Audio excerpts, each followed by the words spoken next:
But last night I got a message from my younger sister because she's looking through boxes and she found something that my mother wrote. And it's something my mother never said to me. And it's something I've always wondered about. How did this happen? Why did she decide when I was around 16, 15 and a half, 16, why did she decide to let me move in with this pastor's family?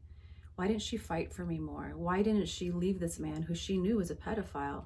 Why didn't she do that? And it's just been a heavy question, a heaviness that I've always wondered. And I always wondered, did she regret that?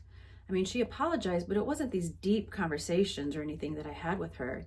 And last night, my sister sent me something, and I'm going to look down and read it. And it's a book that I bought for my mom.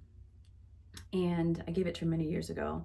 And she was supposed to start writing in it to share with us kids different parts of her life. And this question was asked to her in this book. I'm going to read it to you. And it asks my mom, what is one of the most difficult choices you ever had to make? Now, mind you, before I answer it, in my mother's words, I never knew she felt this way. I just buried her 3 days ago. And I've just recently spoke out loud what happened to me in those years when I lived with the pastor's family. And when I read this last night, I couldn't stop crying because I never knew she felt like this. So again, the question was asked, what is one of the most difficult choices you've ever had to make?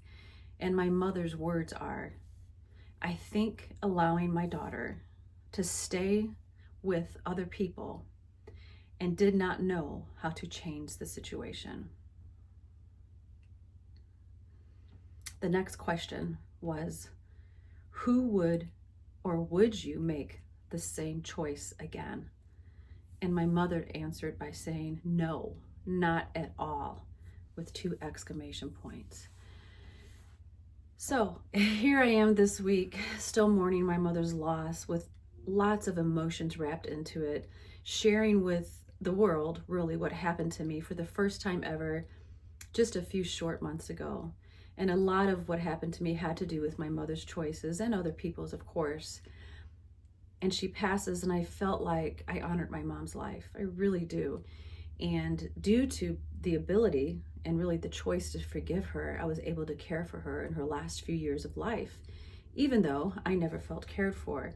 So to get this message from my mom really last night is incredible, you guys. And it only makes me go back to what I say, and I'll say it over and